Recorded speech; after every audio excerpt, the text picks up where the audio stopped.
olhar para um fato na história, algo que parecia impossível, algo que as pessoas não acreditavam que pudesse haver restauração. E Deus, através do tempo e na história, Ele vem e implanta a restauração.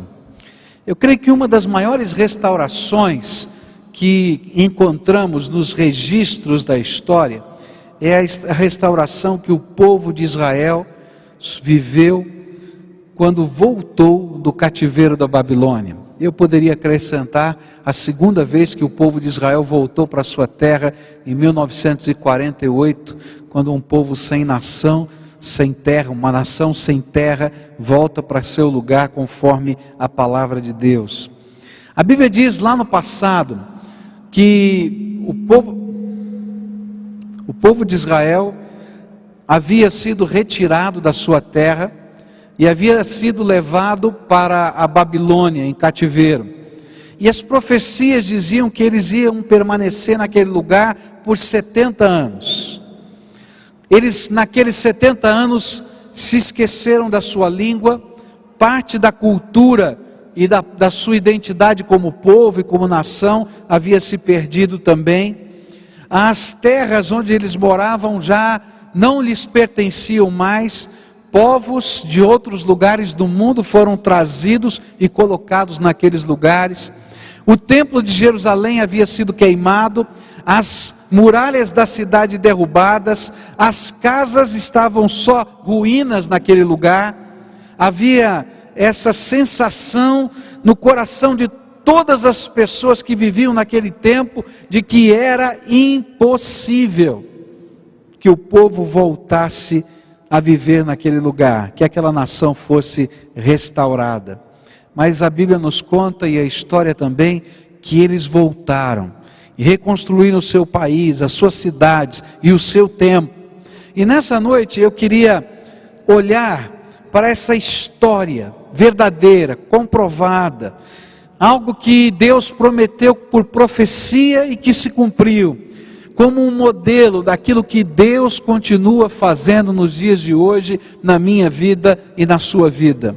Não há coisas impossíveis para Deus. Você acredita nisso? Não há coisas impossíveis para Deus. Eu tenho certeza que Deus é capaz de fazer aquilo que você imagina ser impossível, mas Ele quer fazer uma obra não somente nesse fato, mas em toda a sua vida e em toda a sua história. Eu queria começar olhando para um trecho das Escrituras, Isaías 51, versículos 9, 10 e 11. Isaías 51, versículos 9, 10 e 11. A Bíblia diz assim: desperta, desperta, veste de força o teu braço, ó Senhor, acorda como em dias passados, como em gerações de outrora. Não foste tu que despedaçaste o monstro dos mares e que transpassaste aquela serpente aquática? Não foste tu que secaste o mar, as águas do grande abismo, e que fizeste uma estrada nas profundezas do mar, para que os redimidos pudessem atravessar? Os resgatados do Senhor voltarão, e entrarão em Sião com cântico. A alegria eterna coroará a sua cabeça. Júbilo e alegria se apossarão deles, tristeza e suspiro deles fugirão. Eu queria olhar começando com esse texto, olhando para a história desse povo e aprender as maneiras como Deus trabalha a restauração na nossa vida. O que está aqui no livro de Isaías é uma profecia, ainda não tinha acontecido.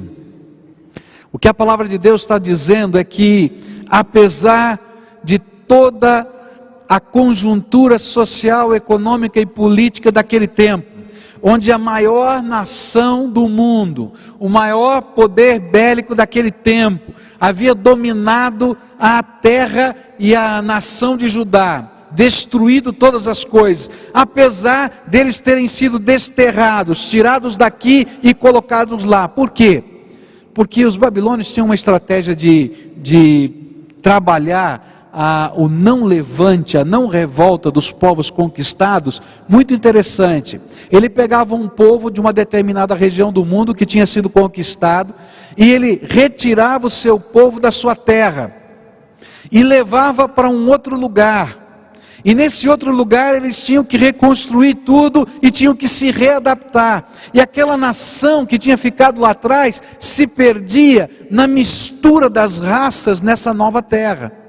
Por isso, alguns povos de várias regiões do mundo foram trazidos e colocados na região da Assíria, ou melhor, de Samaria, na região do Reino do Norte e também na região do Reino do Sul. E o que eles fizeram? Pegaram grande parte desse povo que estava aqui nessa terra, os judeus, e levaram lá para a Babilônia.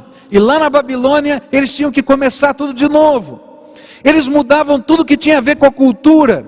Eles lá na sua terra eram um povo agropastoril, era um povo que criava as ovelhas, era um povo que plantava para poder se sustentar, mas na Babilônia eles tinham que viver nas cidades, e ali eles aprenderam a comerciar. Aí vem a história que o judeu sabe comerciar, desde a Babilônia. E de repente o que acontecia? Para ele poder trabalhar no comércio, nessa nova cultura, ele tinha que ter amizade, ele tinha que se relacionar com as pessoas, e isso quebrava aquela identidade nacionalista que gerava mais confusão e guerra. Você pode imaginar 70 anos assim? Eu não sei a história da sua família, mas a minha família veio da Itália para o Brasil no começo do século passado, lá por volta dos anos 1900 e qualquer coisa, tem um pouco mais de 100 anos, então imagino 30 anos atrás, mais ou menos, quando, bom, não vou dizer quantos anos eu tinha, né? Quando eu tinha 18 anos, 30 anos atrás, e aí o que acontecia? Eu posso imaginar, como eu já estava adaptado, eu não sei falar mais a língua que os meus bisavós falavam, o italiano. Eu não sei mais grande coisa da cultura, tenho alguns traços da minha cultura, mas eu sei que sou mais brasileiro do que qualquer outra coisa. Era isso que eles trabalhavam, e de repente alguém vai dizer, olha, você pode imaginar isso, alguém dizendo aqui no Brasil, todos os italianos vão voltar para a Itália. Vai dizer, acho que isso não vai dar certo. E a gente vai fazer o que lá? Vai morar onde? Como é que vai ser? A gente não fala mais a língua, a gente não tem mais a identidade. Ou se chegar aqui em Curitiba e dizer assim, toda a polacada de Curitiba, não é? Está mudando de volta para a Polônia. Tem uns alemães perdidos aqui também, né? Que mais? Tem uns eslavos aí, né? Ucranianos e assim vai. Gente, você olha para isso e diz, é muito tempo, já passou, isso não tem mais volta. Esse era o sentimento. Mas tinha um profeta. O profeta Isaías, ele começa a cantar um hino de adoração e louvor a Deus. E ele começa a ter uma visão de fé. Os resgatados do Senhor voltarão e entrarão em Sião com cântico, alegria eterna coroará a sua cabeça, júbilo e alegria se apossarão deles, tristeza e suspiro deles fugirão. Ao longo desses 70 anos, essa canção era cantada por aqueles que tinham sido desterrados. Essa profecia fazia parte da liturgia do culto. E eles estavam sonhando com um dia em que pudessem entrar de novo na cidade de Jerusalém. E eles imaginavam, através dessa profecia, como seria a sensação daquele povo marchando em direção da cidade, cantando em procissão na direção daquela cidade, adorando a Deus e olhando com os seus olhos as promessas de Deus se cumprindo. Por isso eu quero dizer para você que restauração começa com uma visão de fé. Um dia o Espírito Santo de Deus visita a nossa família, nossa casa, o nosso coração, e Ele coloca dentro de nós uma visão de fé. Ele coloca no nosso coração um sonho de fé. Mais do que isso, Ele coloca dentro de nós algumas promessas, palavras do seu amor, palavras da sua restauração.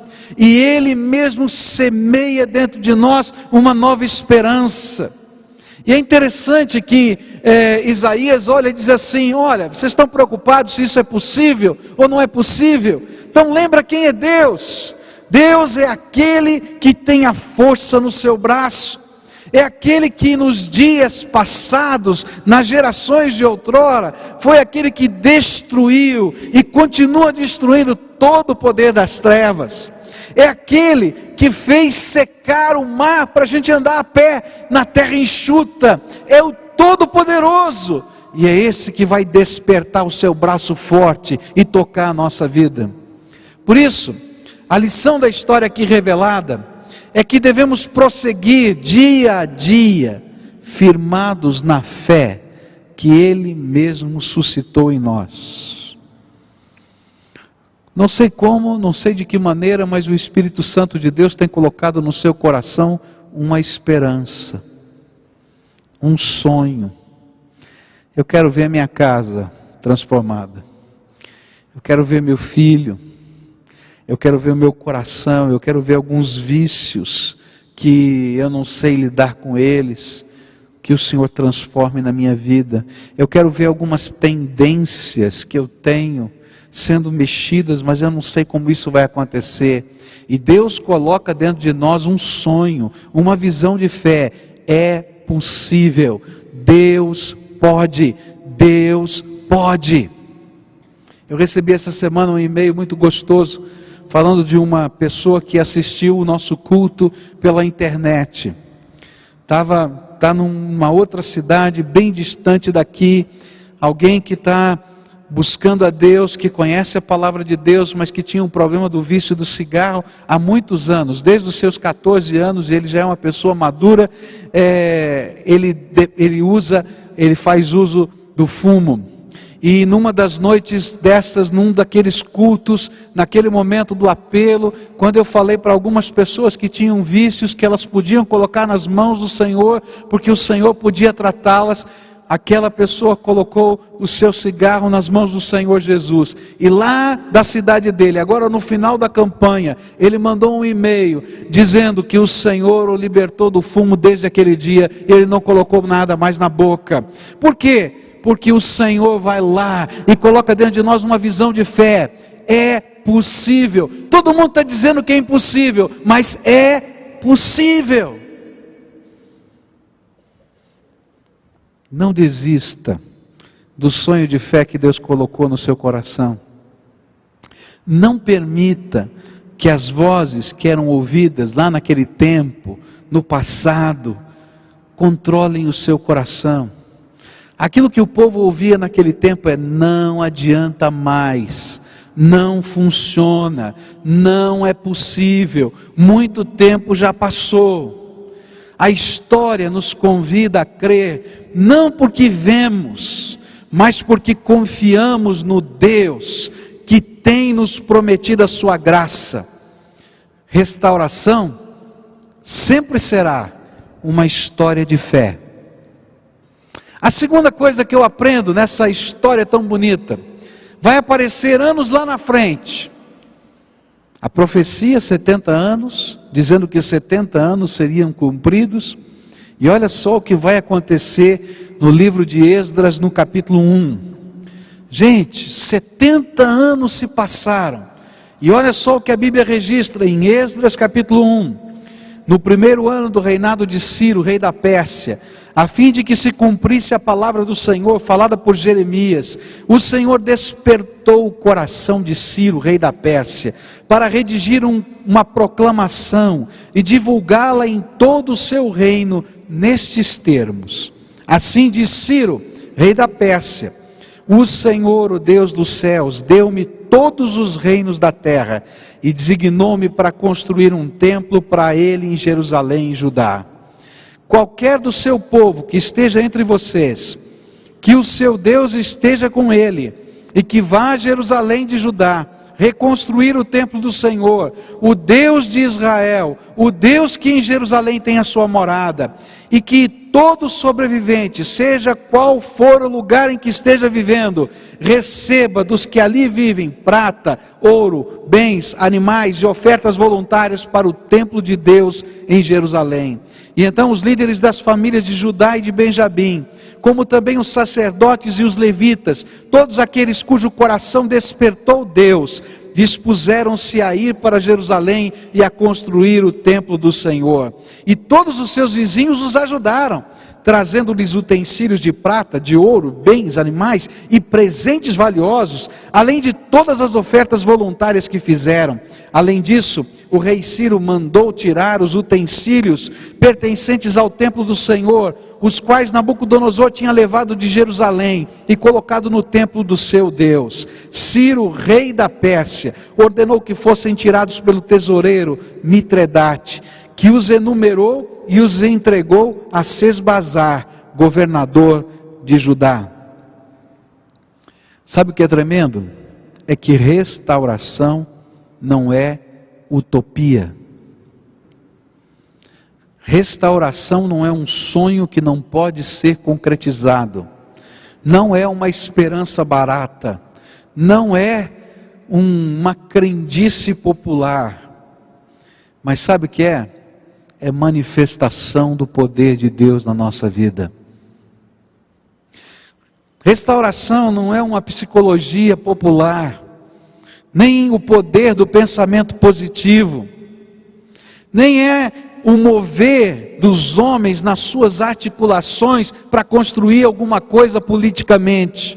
É fruto da graça de Deus, é cumprimento das suas promessas, é milagre do Deus vivo acontecendo conosco, é a fé que nos faz render-nos diante de Deus, mas que produz a ação poderosa dele no nosso coração e na nossa história. Por isso, um dia, 70 anos depois, um rei que não tem nada a ver com o judaísmo, um rei que não foi criado nos conceitos do judaísmo, que não dominava aquela terra, porque ele era da Pérsia, e a Babilônia é que tinha conquistado os judeus, e eles agora entram em guerra com a Babilônia e vencem a Babilônia, entram na cidade, a cidade conhecida como uma das maravilhas do mundo, a tomam, e de alguma maneira, que a Bíblia não diz como, a não ser profecias do livro de Isaías, dizendo que Deus tinha escolhido Ciro para fazer algo no seu nome, mas não diz como. Um dia esse homem se levanta, e ele tem a convicção que só Deus pode dar, de que foi o Deus dos judeus, que tem a sua casa lá num templo que foi destruído, mas que deveria estar na cidade de Jerusalém, que deu a ele todas as nações da terra como vitória. Gente, eu não sei o que aconteceu. Eu não sei o que aconteceu. A história não registra como. Eu não sei se foi uma visão, eu não sei se foi um sonho, eu não sei se foi uma pregação, mas eu sei que esse homem um dia acorda com a convicção de que Deus quer que ele construa um templo para ele em Jerusalém. E ele pega a caneta, ou melhor, a pena de um imperador mundial e escreve um decreto. Gente, que coisa! Um decreto dizendo assim: todo judeu que estiver em qualquer lugar do meu reino, e o reino dele se espalhava por todas as terras do mundo conhecido, que queira voltar para a sua terra e reconstruir o templo de Deus, pode ir agora, tem liberdade para voltar. E mais, vou indenizá-los. Por isso, todo vizinho, todo governador, toda pessoa que mora no lugar dele, quando ele chegar e se levantar na sua cidade e disser: eu estou indo para reconstruir o templo do Deus Todo-Poderoso em Jerusalém. Levante uma oferta e cada um contribua com ouro, com prata, com animais, com coisas valiosas, para que ele vá lá e construa o templo. Você pode imaginar isso? E alguns judeus começaram a se levantar em cada lugar e começaram a dizer: eu vou. E os vizinhos vinham por ordem do imperador e colocavam ouro, prata, comida, animais, e ele ia levando para aquela terra. E se não bastasse isso, por um mover de Deus que ninguém sabe explicar, aquele rei vai lá no seu palácio, olha lá na tesouraria do seu palácio, e ele vê os utensílios de ouro, de prata, aquelas coisas preciosas que faziam parte do tesouro real, as joias da coroa. E ele pergunta: de onde são? Eram do templo do Deus vivo lá em Jerusalém.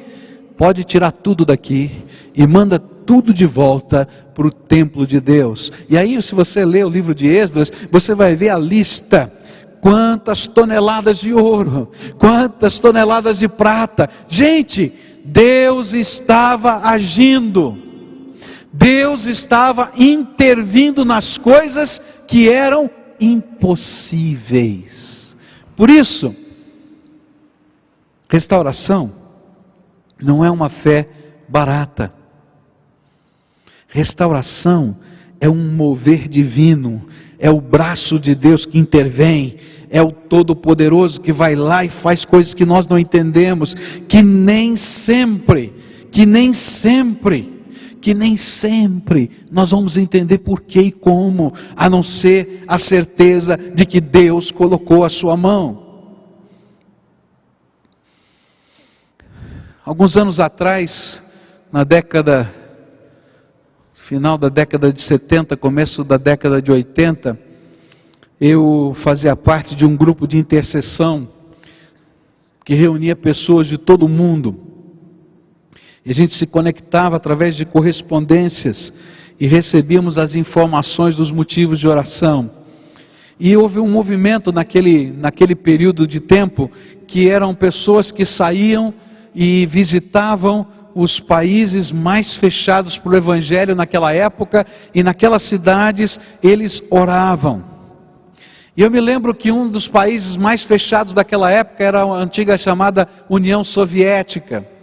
E um grupo desses de oração se reuniu debaixo da estátua de Lenin. E eles começaram a orar, pedindo que Deus derrubasse as portas que estavam fechando a entrada do Evangelho para aquele lado do mundo. Que Deus quebrasse os muros que estavam ali impedindo. E um desses irmãos que estava naquela viagem escreveu naquele boletim, dizendo que enquanto eles oravam ali, veio uma convicção tremenda de Deus no coração de todos eles, que aqueles muros iriam cair, e que aquela estátua debaixo da qual eles estavam orando, iria ser derrubada, colocada no chão, e que as pessoas iriam colocar os pés sobre a cabeça daquela estátua. E eu me lembro que aquilo foi publicado num boletim de oração, e eu me lembro da reação de muita gente: gente, para com isso. O que é isso? Agora estão começando a falar uns negócios de abobrinha. Vamos sair desse grupo. Esse grupo aí está ficando esquisito. Meus irmãos, alguns anos depois eu vi uma foto. Dá para colocar essa foto aí no telão? Você consegue enxergar essa foto? Ela saiu publicada nos jornais. É a estátua de Lenin tombada no chão, e um grupo de jovens russos com os pés na cabeça dele. E quando eu vi aquela foto, meus irmãos, eu lembrei de um Deus todo-poderoso. Naqueles dias, quando aquilo circulou, a gente pensava assim: é loucura, nunca vai acontecer um negócio desse. Porque mesmo que as muralhas caiam, aquele é um tesouro nacional, aquele é um ícone da nação. Como é que pode? Meus queridos, o Senhor faz coisas incríveis. Ele é o Todo-Poderoso. Ele é o Senhor. Por isso, restauração nasce como um sonho de fé no nosso coração, semeada por Deus, pela palavra de Deus, pela esperança que temos em Cristo Jesus, mas ela não para ali. Ela é o poder de Deus agindo na nossa vida. É por isso que o apóstolo Paulo vai dizer que ele não se envergonhava do Evangelho, porque o Evangelho é o quê? O poder de Deus para todo aquele que nele crê. É por isso que a Bíblia vai nos dizer que caminhar por fé não é utopia, é trazer à realidade o que Deus tem mostrado, que já existe no mundo espiritual, que Ele já fez, porque aquilo é mover de Deus. E Hebreus 11, versículo 1 nos diz assim: ora, a fé é a certeza daquilo que esperamos e a prova das coisas que não vemos. Se você está nessa jornada conosco, não desista, mas caminhe por fé. E aí você vai ver o inimaginável, o impossível acontecer na sua vida. Restauração é intervenção do Todo-Poderoso em nós. A terceira coisa vai aparecer nessa história, vai aparecer no Salmo 126. Olha que coisa linda é o Salmo 126. Salmo 126 diz assim, verso 1: quando o Senhor trouxe os cativos de volta a Sião, foi como um sonho, e então a nossa boca encheu-se de riso, e a nossa língua de cantos de alegria, e até nas outras nações se dizia: o Senhor fez coisas grandiosas por este povo. Sim, coisas grandiosas fez o Senhor por nós, por isso estamos alegres.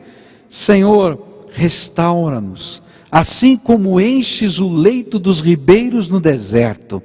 Aqueles que semeiam com lágrimas, com cantos de alegria colherão, e aquele que sai chorando enquanto lança semente, voltará com cantos de alegria, trazendo os seus feixes. O Salmo 126 nos revela a sensação do coração dos que viveram a restauração. Sabe quando ele foi escrito? Quando aqueles homens, ouvindo o decreto do rei da Pérsia, Ciro, se reuniram, trazendo aquelas ofertas todas para a construção do templo e reconstrução da cidade, e eles estão agora entrando na Jerusalém. Gente, eles estão entrando na Jerusalém, e aí eles vão cantando essa poesia que está aqui. Quando o Senhor trouxe os cativos de volta ao Sião, foi como um sonho, e a nossa boca encheu-se de riso, e a nossa língua de cantos de alegria, e até as outras nações, elas diziam: o Senhor fez coisas grandiosas por este povo. Essa é a história. Agora, como é que estava Jerusalém quando eles chegaram? Vocês lembram?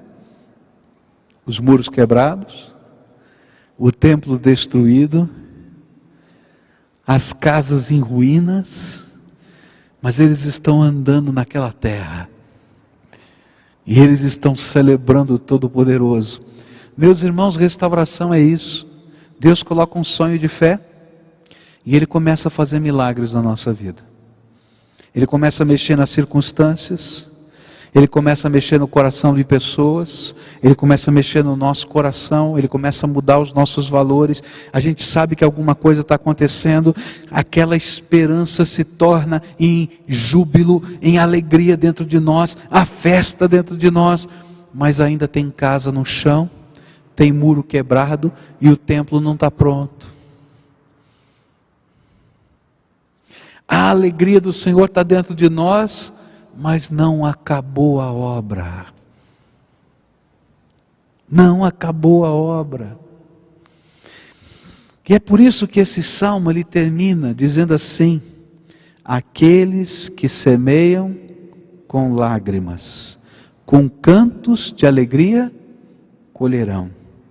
E aquele que sai chorando enquanto lança a semente, voltará com cantos de alegria, trazendo os seus feixes. Gente, não acabou. Você está nessa campanha dos 40 dias? Deus já está fazendo alguma coisa? Você está vendo os sinais de Deus?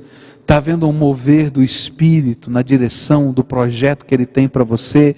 E a gente vai saindo e cantando e adorando a Deus, porque a gente sabe que coisas tremendas de Deus já aconteceram, mas eu quero dizer para você que vai acontecer muito mais. E vai acontecer muito mais.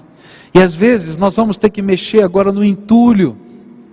A gente vai ter que pegar as pedras, tirar do lugar e colocar em outro. Algumas dessas pedras, elas serão reaproveitadas para a gente reerguer as casas, para a gente reerguer o templo.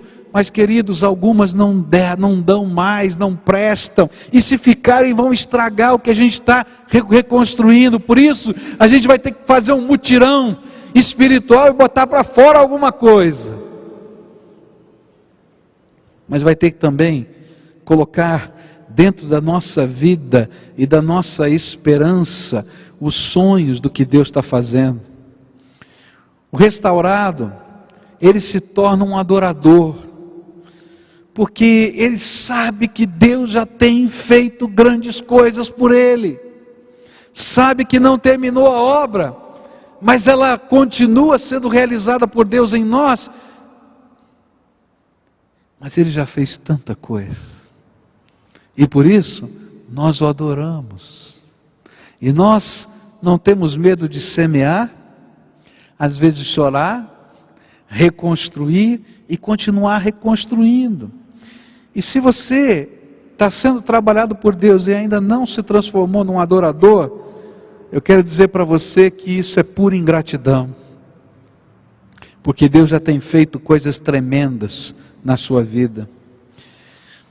E cada vez que nós, como restaurados de Deus, ou em processo de restauração, gente que Deus está trabalhando, que já arrancou de lá, colocou aqui, mas ainda tem casa para construir, muro para ser consertado, templo para ser edificado, enquanto nós estamos adorando e servindo ao Senhor, semeando, para colhê-la, quem sabe mais na frente, nós nos tornamos numa carta aberta de Deus, para toda a humanidade, dizendo: eu sou o Deus Todo-Poderoso que ama você e que tem propósitos para a tua vida e que vai fazer coisas tremendas que você nem imagina. O sonho de fé vai virar realidade na vida do resgatado, do salvo, do restaurado pela misericórdia de Deus. Por isso, continue semeando. A colheita já está chegando. Por fim, quando a gente vai e entra nesse contexto e precisamos reconstruir a vida, nós precisamos fazê-lo agora nas bases da nossa fé. A grande lição da restauração precisa ser vivenciada pelo resto da vida. A grande lição da restauração precisa ser colocada como a argamassa de tudo quanto nós estivermos construindo daqui para frente. Quais são então os elementos dessa grande lição? Durante todos esses 40 dias, nós estivemos trabalhando alguns princípios tão importantes. Mas se eu pudesse resumi-los, eu diria assim: coloque Jesus em primeiro lugar na sua vida. Se você tentar continuar a reconstrução e não colocar Jesus em primeiro lugar na sua vida, você vai ver confusão acontecendo. Coloque Jesus em primeiro lugar. E é por isso que nem todos os judeus do mundo viveram a restauração. Lembra da história? A Bíblia nos diz que muitos dos judeus permaneceram na Babilônia. Sabe por quê? Porque agora eles eram bons comerciantes. Agora eles tinham boas propriedades. Agora eles tinham influência. E esses não foram restaurados. Mas todos quantos ouviram a convocação do Espírito e deixaram tudo para trás, para fazer aquilo que era o propósito de Deus para as suas vidas, estes foram restaurados. Nós estamos terminando essa campanha. E terminando essa campanha, a grande tentação que eu e você temos é dizer: que bom, cumpri a minha obrigação. Meus 40 dias que eu fiz o compromisso com Deus, acabou. Ah, que pena. Que pena. Porque muitos não serão restaurados.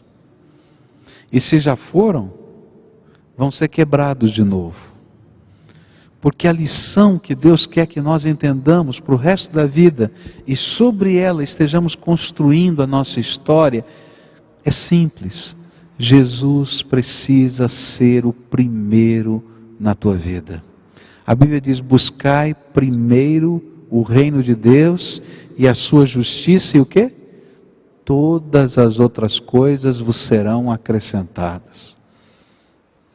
Enquanto eu estiver correndo de um lado para o outro, tentando fazer do meu jeito, de novo, eu vou me machucar. Eu conversava com uma pessoa que Deus tem trabalhado, tem quebrado muito. Pegou um pedaço de papel, desenhou um caminho e disse assim para mim: pastor, eu descobri que nesse negócio de restauração, não dá para a gente fazer uma linha transversal. A gente tem que virar para o outro lado. E aí ele desenhou uma estrada indo na direção vertical, e ele colocou uma estrada na horizontal e disse: não adianta eu querer fazer uma perpendicular, eu tenho que virar aqui, ó. Eu disse: não, querido, não é assim não. Como, pastor? Não, não é assim não. Porque conversão, que a Bíblia diz, é você estar indo nessa direção, você faz uma volta de 180 graus e vai para o outro lado. Porque se você virar só 90 graus, vai se perder de novo. Por quê? Porque muitas das coisas que geraram em nós o quebrar, o dividir, o machucar, o separar, o corromper, que precisaram ser restauradas, nasceram porque nós, de livre vontade, desejamos fazer as coisas do nosso jeito. E se você quiser continuar essa jornada, reconstruir o que falta, você tem que continuar vivendo do jeito de Jesus. E para isso, Ele tem que ser o primeiro na nossa vida. Ele tem que entrar aqui dentro do nosso coração e nos ensinar a amar, a viver, a ser pais, a sermos filhos, a sermos mães, a sermos pessoas que Deus pode e que Deus quer usar. Segunda coisa que aprendemos durante toda essa campanha, se eu puder resumir tudo que a gente aprendeu, é que se Jesus está em primeiro lugar, então a minha vida precisa estar no altar. E eu devo ter a coragem de colocar tudo na mão de Deus para que Ele controle e dirija tudo do jeito dEle, no tempo dEle, da maneira dEle. Porque agora a prioridade não é fazer a minha vontade, mas é fazer a vontade do Senhor. E aí, tudo que somos, tudo que temos, tudo que amamos, deve ser colocado no altar, para que Deus nos mostre o que Ele quer fazer através destas coisas e pessoas. O livro de Esdras, no capítulo 2, versículos 68 e 69, aquelas pessoas que voltaram, eles não somente colocaram no altar aquilo que lhes havia sido dado pelos seus vizinhos para a construção do templo. Não é? Eles vieram carregando aquilo, o ouro, a prata, lembra disso tudo? E lá eles colocaram para a construção do templo, porque era um decreto do rei da Síria, e ai de quem ficasse com aquilo, podia ser morto. Mas sabe o que a Bíblia vai dizer nesse texto de Esdras? Eu não sei se dá para mostrar aqui no telão, esse texto de Esdras 2, versículos 68 e 69. Quando chegaram ao templo do Senhor em Jerusalém, alguns dos chefes das famílias deram ofertas voluntárias para a reconstrução do templo de Deus no seu antigo local. De acordo com as suas possibilidades, deram à tesouraria para essa obra 500 quilos de ouro, 3 toneladas de prata e 100 vestes sacerdotais. Gente, isso aqui não foi o que eles receberam lá, isso aqui eles pegaram do que eles possuíam. Sabe por quê? Porque agora a prioridade era servir a Deus e fazer a vontade de Deus e do jeito de Deus. Agora, gente, sabe quando você viaja para um lugar que você não tem nada, você não tem terra, você não tem casa, você não tem nada. Você não tem como ganhar dinheiro porque não tem emprego. Você tem que preparar a terra para plantar e vai demorar um bom tempo para você colher aquilo que você plantou. Aquela era a reserva financeira daquele povo para a sua sobrevivência.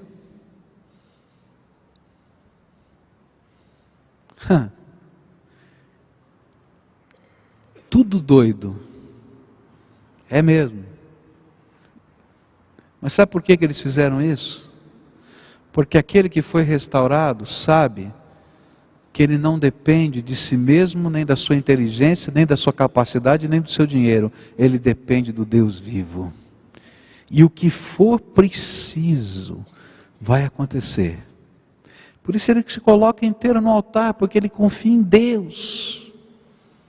Ele confia na graça. Coloca o Senhor em primeiro lugar na sua vida, mas ele se coloca por inteiro no altar de Deus. E esse é o ensino do Senhor. E aí eles começam a servir como voluntários para aquela obra, porque o reino de Deus é importante. E eles vão aprender agora de novo a ser uma nação e um povo. E a argamassa que vai uni-los é essa fé misturada no amor que Deus vai infundindo dentro do coração.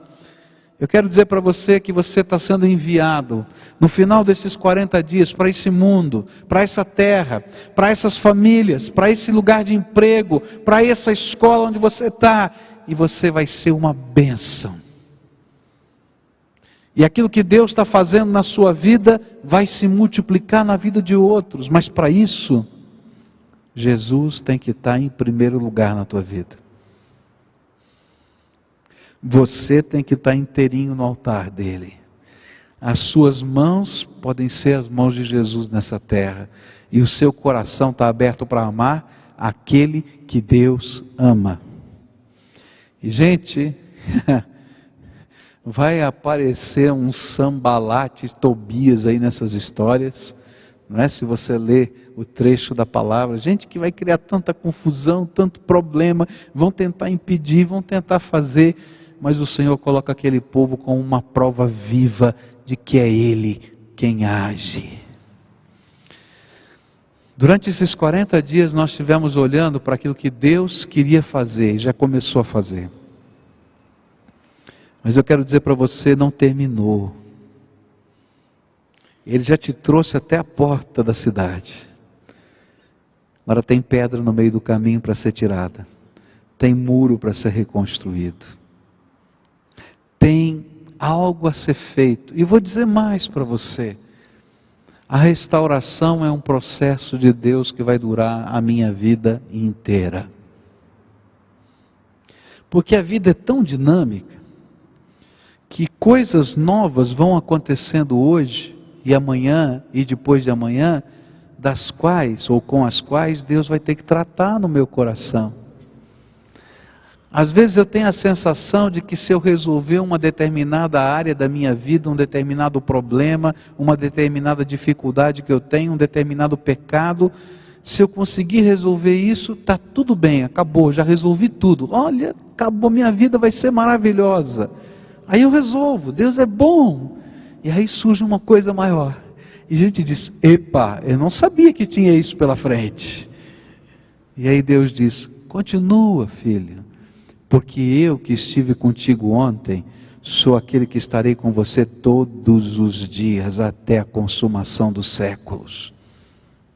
Por isso eu queria desafiar você nessa noite a continuar nessa jornada de restauração, a continuar a ser instrumento de Deus para a restauração de outros, a crer no Deus dos impossíveis, a orar pelas pessoas, crendo que Deus ouve as orações e que Ele manifesta graça no meio do seu povo. E enquanto nós estivermos fazendo isso, Deus revelará a sua glória no meio da gente.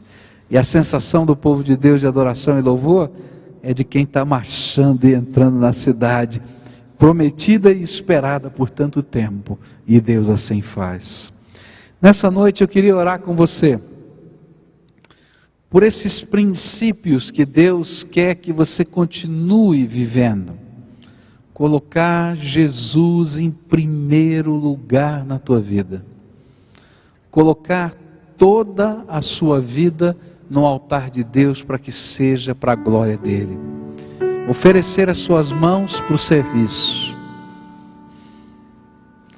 Com prazer, com alegria, de toda a alma.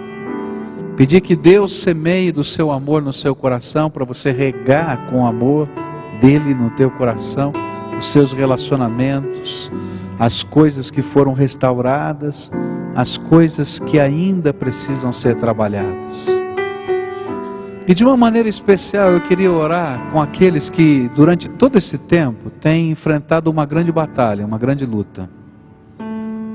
Toda vez que o Espírito Santo de Deus tem tocado o teu coração e tem falado para você que você precisa colocar Jesus em primeiro lugar, passa na sua cabeça um monte de coisa. Passa na sua cabeça algumas batalhas que você diz, isso aqui eu não consigo colocar. Conversava com um jovem, ele disse, eu quero Jesus, mas eu não consigo colocar a minha sexualidade nas mãos do Senhor Jesus. É tão difícil, pastor. Eu me lembro de uma outra moça que um dia falou para mim que amava Jesus, mas tinha dificuldade em colocar os seus sonhos, o seu futuro nas mãos do Senhor. Ela não queria abrir mão de nada, porque a vida era dela. E aí a gente não entende às vezes o que Jesus estava ensinando. Aquele que guarda a sua vida, a perde. Mas aquele que perde ou entrega a sua vida por amor de mim, esse ganha. E aí a gente vai dando trombada com a vida e trombada com a vida. Outro dia eu falava com o senhor, estava com sua casa arrebentada, sua família arrebentada, uma série de problemas, esposa pedindo o divórcio, os filhos brigando com ele, uma série de dificuldades por causa do alcoolismo. Um empresário dessa cidade, ou melhor, de uma cidade próxima a nossa, gente de bem, mas o álcool consome a sua vida. E eu me lembro que eu falei para ele, eu não sei o que você consegue, o que você não consegue. Eu não estou perguntando se você consegue ou você não consegue parar de beber, porque isso é o vício. Eu quero saber se você quer, se você deseja colocar isso nas mãos de Deus. Porque se você não deseja que Deus intervenha para mudar a tua vida, não adianta. Você se engana a si mesmo, tentando enganar a Deus. Aquele homem nunca mais voltou para falar comigo. Eu só quero saber se você quer. Nessa noite eu queria orar com algumas pessoas que estão vivendo uma grande batalha no seu coração, de tomar decisões e dizer, Jesus, eu vou entregar o meu vício, eu vou entregar o meu defeito, o meu desvio de caráter, eu vou entregar, colocar no teu altar algumas paixões incontroláveis que eu vivo. Eu não estou perguntando para você se você consegue. Não. Porque você já sabe que não consegue. Eu estou perguntando se você quer colocar no altar de Deus. Porque se você quiser, o Deus Todo-Poderoso pode e faz. Hoje eu quero pedir, e você que sabe que tem que se reconciliar com alguém, que tem que pedir perdão para alguém, e esse perdão fica na ponta da língua e nunca sai da garganta. Eu não estou perguntando se você consegue. Eu estou perguntando se você quer ir lá e ser um instrumento de graça e restaurar pessoas. Eu queria falar com aqueles que sua casa está se quebrando, está se arrebentando. E olhando para dentro de si, sabem que grande parte da culpa disso é sua.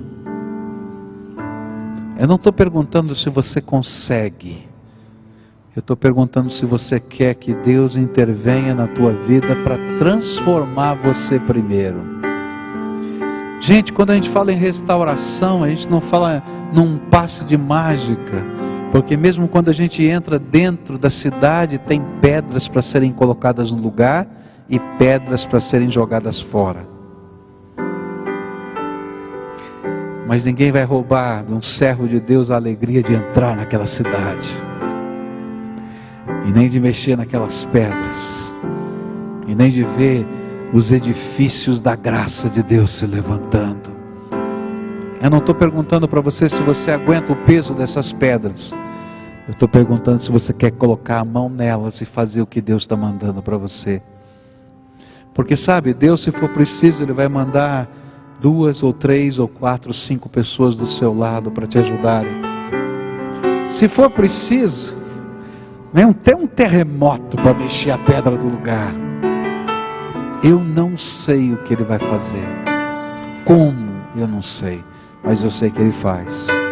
Por isso, se você é essa pessoa que hoje quer tomar uma decisão séria com Deus, séria, Jesus, vou colocá-lo em primeiro lugar. Vou colocar a minha vida nas tuas mãos, com tudo que eu tenho, com tudo que eu sou. Eu quero que o Senhor me use para a tua glória e que o teu amor me ensine a viver do teu jeito. Eu não sei se você consegue, também não estou preocupado. Eu quero saber se você quer fazer isso hoje. Saia aí do seu lugar e venha para cá, eu quero orar com você. Se o Espírito de Deus está falando isso com você, vem. Pode sair do seu lugar. Pode vir em nome de Jesus. Se você estiver na galeria, pode vir em nome de Jesus. Se estiver ali, pode vir em nome de Jesus. Vem. Não sei se você consegue. Não estou perguntando isso para você, se você consegue, se você tem capacidade, se você pode. Eu já sei que você não pode. Quero saber se você quer colocar isso na mão do Senhor.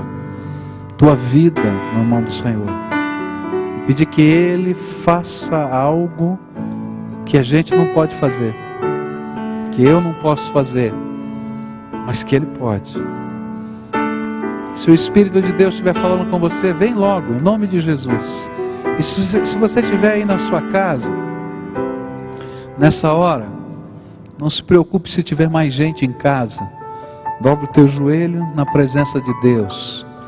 Lembra daquela história do começo do culto, daquele homem lá longe, numa cidade do interior do Paraná, falando com Deus e recebendo a graça de Deus, porque não são os meios eletrônicos que transmitem graça, é a sua fé no Todo-Poderoso, e de lá do céu vem a graça de Deus. É só isso. Ele e você e Ele. Ele e você e Ele. Queria que a gente estivesse orando agora. Por isso, se você está chegando, vem rápido, em nome de Jesus, vem. Vem rápido, rápido, em nome de Jesus, vem. Queria orar junto com você agora. E a oração, a primeira oração é a tua. O Senhor falou ao teu coração e disse para você algumas coisas que Ele não tem o primeiro lugar na tua vida. O Espírito de Deus falou com você e disse que Ele não tem o lugar de destaque, de prioridade na tua vida nessa área. Então fala para Ele isso e diz: Senhor, eu não posso te prometer que vou mudar porque eu não tenho poder para mudar, mas eu posso te dizer que eu quero que o Senhor me transforme. Eu não tenho forças para fazer isso ou para fazer aquilo, sou pecador, mas eu quero que o Senhor mexa na minha alma e faça algo que eu não posso fazer, Senhor.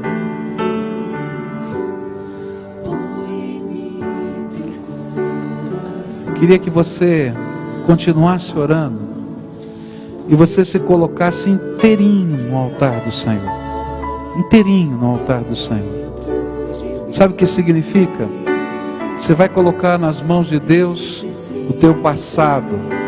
E se existem coisas no teu passado que você se angustia, você vai deixar no altar de Deus. Porque quem resgata o nosso passado é o Todo-Poderoso.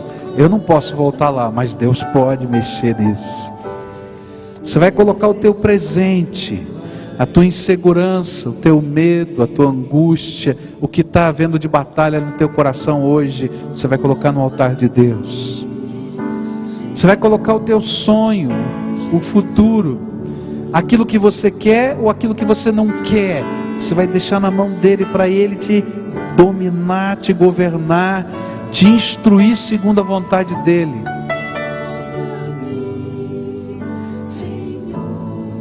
Você vai colocar nas mãos do Senhor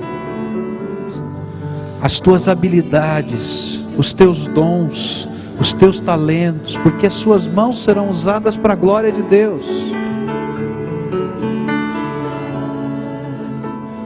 Às vezes Deus te deu no passado um dom muito especial, você diz, já passou a fase de usá-lo.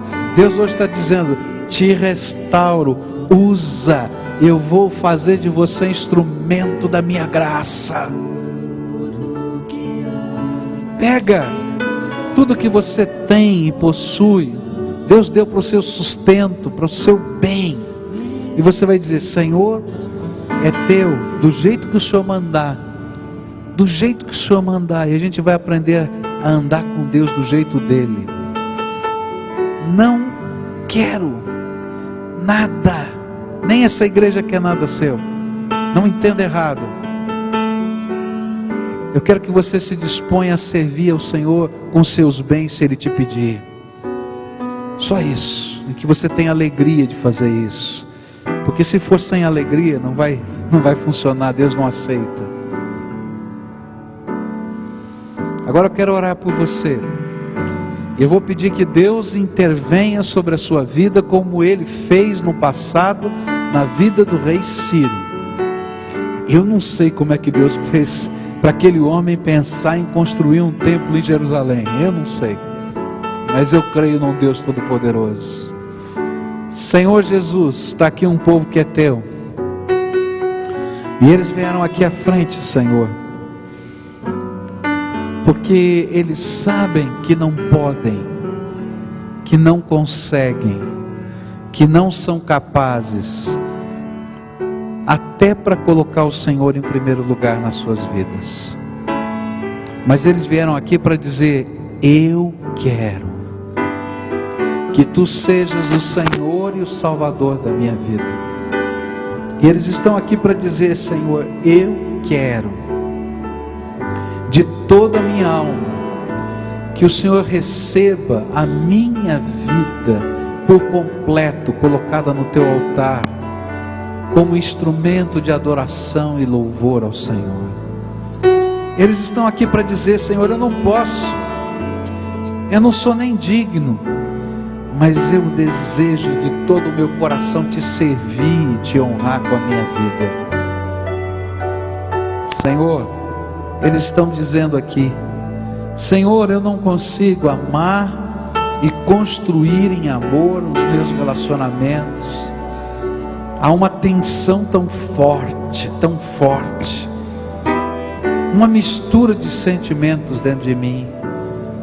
Mas eu desejo de todo o meu coração que o amor do Senhor venha e encubra os meus pecados e me ajude a ser o que Tu queres. E nesta hora, Pai, em nome de Jesus, eu quero te pedir que toda seta de Satanás lançada contra esse teu povo, que toda algema do diabo lançada contra eles, que toda forma de opressão de Satanás seja quebrada agora em nome de Jesus, e que nesse momento haja um decreto do trono do Altíssimo: bendito seja esse meu filho e essa minha filha. E que nessa hora as janelas do céu se abram, e a história da restauração escrita do povo de Israel se transforme agora na história da restauração de cada um deles. E que o Senhor mesmo os abençoe e guarde, que o Senhor faça levantar o seu rosto sobre eles, que o Senhor tenha misericórdia deles, que o Senhor sobre eles levante o seu rosto e deles paz, misericórdia, força, alegria, salvação, libertação e poder, que só o Senhor pode dar. É em nome de Jesus que oramos. Amém e amém. Fica de pé, meu querido. Recebe de Deus graça, não do pastor, eu não tenho. Graça de Deus para você, do Senhor para você, do Senhor para você. Pode dar um abraço a quem está perto de você e recebe graça de Deus. Recebe a graça de Deus que está aí sobre você. Fica de pé, povo de Deus, todo mundo está aqui, e adora conosco ao Senhor. Pode adorar. Conhece essa música? Se não, vai cantando, vai seguindo. Nova-me, Senhor Jesus, põe em mim teu coração, porque tudo que há dentro de mim necessita ser mudado, Senhor, porque tudo que há dentro do meu coração necessita mais de ti, necessita mais de ti. Renova-me, Senhor, enquanto as crianças chegam aqui para celebrarmos ao Senhor juntos. Eles também estão encerrando aqui toda a programação que eles também viveram, e os nossos filhos participaram disso, e com certeza foi bênção para a vida deles. E nós vamos adorar o Senhor juntos aqui. E nós preparamos duas músicas para cantarmos juntos e adorarmos ao Senhor. Uma você não conhece, mas ela foi feita especialmente para hoje. Especialmente para hoje. Ela fala sobre o sentido no nosso coração de gratidão a Deus pelo que Ele fez. Por isso que eu e você, nós podemos dizer assim: Senhor, muito obrigado pelo que o Senhor fez até aqui. Olha só que coisa linda, eu.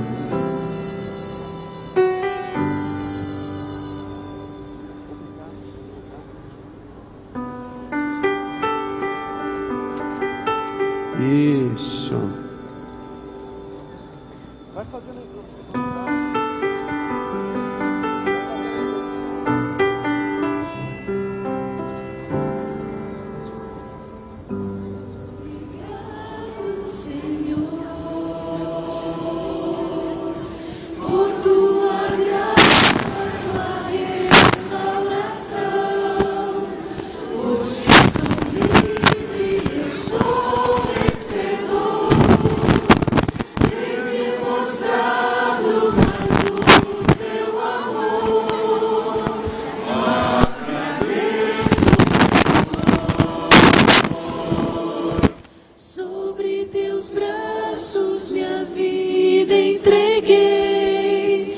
graça e poder em mim tens derramado, calmo e tranquilo descanso em ti, ó Senhor.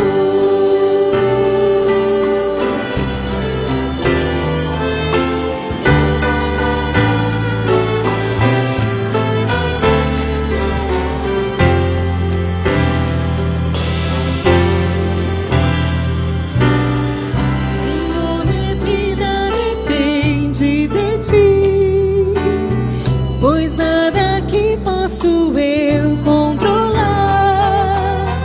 Teus planos são tão perfeitos pra mim. Completamente conheces meu ser. Senhor, me prostro diante de ti, pra te louvar, pra te glorificar. Todas as dores estavam em mim, não tenho mais, posso em ti descansar. Obrigado, Senhor, por tua graça, tua restauração. Hoje sou livre, eu sou vencedor. Tens me mostrado mais do teu amor. Agradeço, Senhor. Sobre teus braços minha vida entreguei. Graça e poder em mim tens derramado. Calmo e tranquilo descanso em ti, ó Senhor.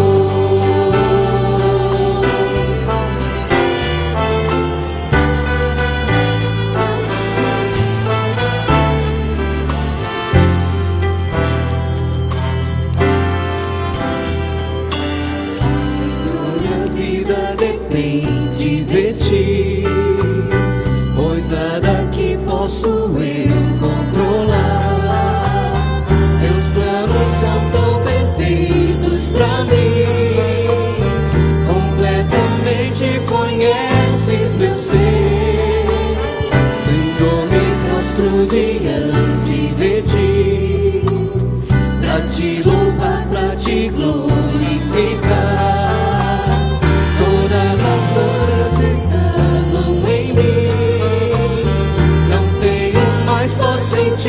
Descansar. Obrigado, Senhor, por tua graça, tua restauração. Hoje sou livre, eu sou vencedor.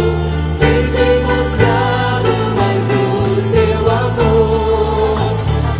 Agradeço, Senhor.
Descanso em ti, ó Senhor.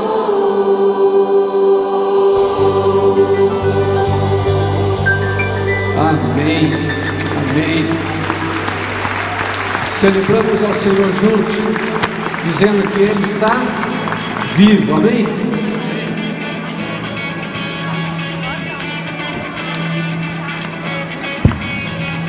O nosso Senhor está vivo.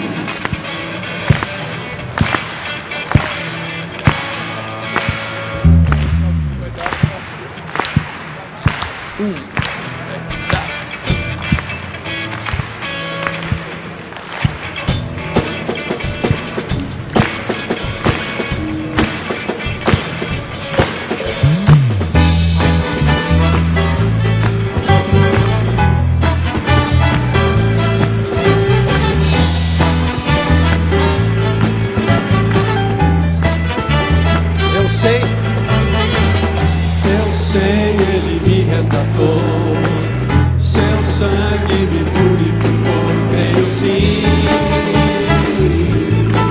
creio sim. Vergonha Ele tirou, da dor me aliviou. Creio sim, creio sim.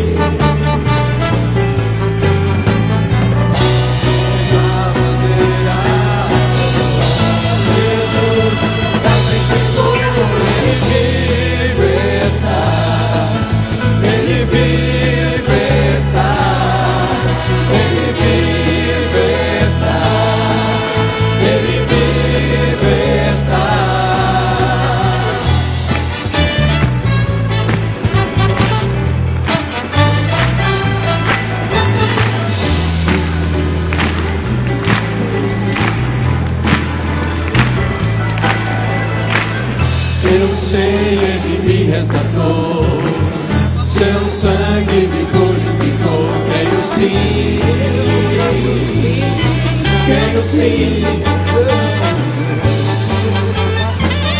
Vergonha Ele tirou, da dor me aliviou. Creio sim,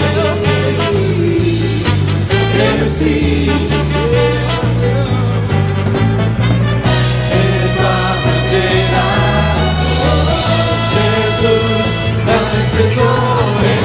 Ele vive está, Ele vive está, Ele vive está, Ele vive está.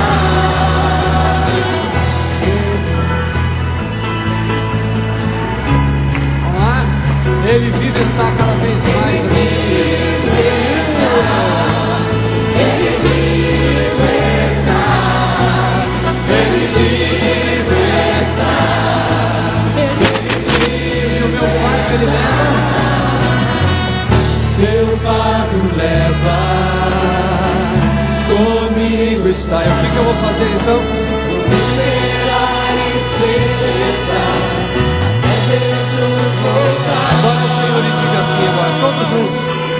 Ele vive está, Ele vive está, Ele vive está, Ele vive está, Ele vive está, Ele vive está, Ele vive está, Ele vive está, Ele vive, amém. Ele vive está, Ele vive está, Ele vive está.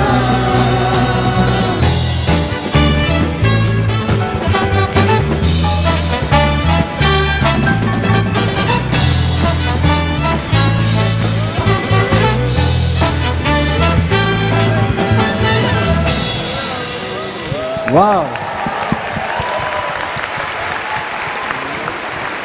Nossa!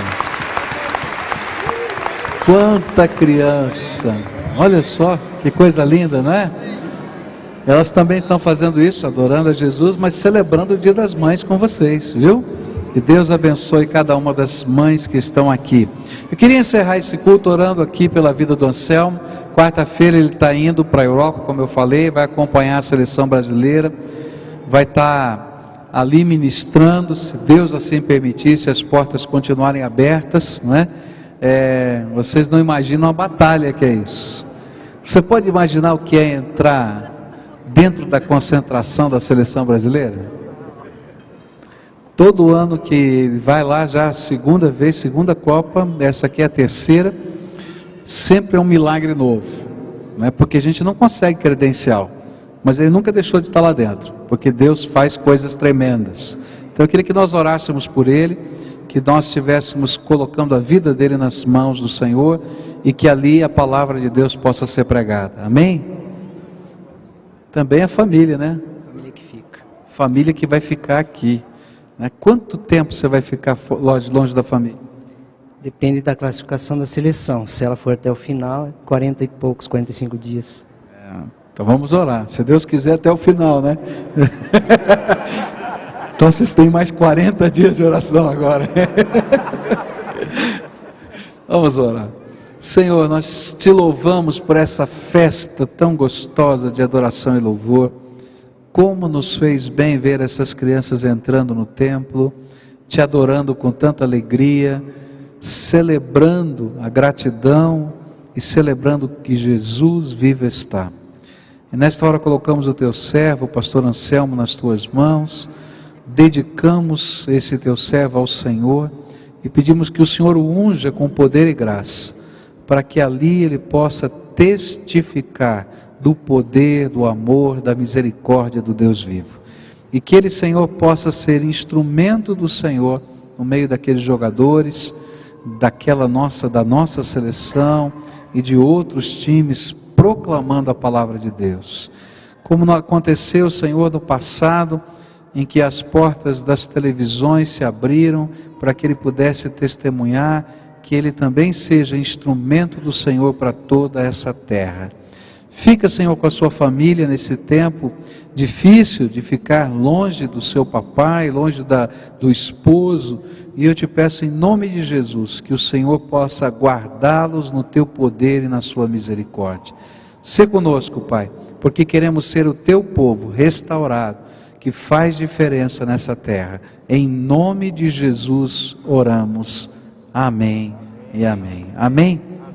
Enquanto você toca Vivo Está, o papai e a mamãe que estão aí, vem subindo aqui para pegar o seu filho, que é o jeito mais tranquilo de não haver problema, tá certo? Então vamos cantando aqui, enquanto as crianças cantam, você canta, mamãe ou papai vem buscar o seu filho aqui em cima e celebra com a gente. Que Deus abençoe você, uma boa semana, e lá no seu grupo é tempo de festejar a restauração. Tá. As crianças do maternal, você vai ter que passar lá no maternal para pegar a sacola, para pegar tudo que ficou lá.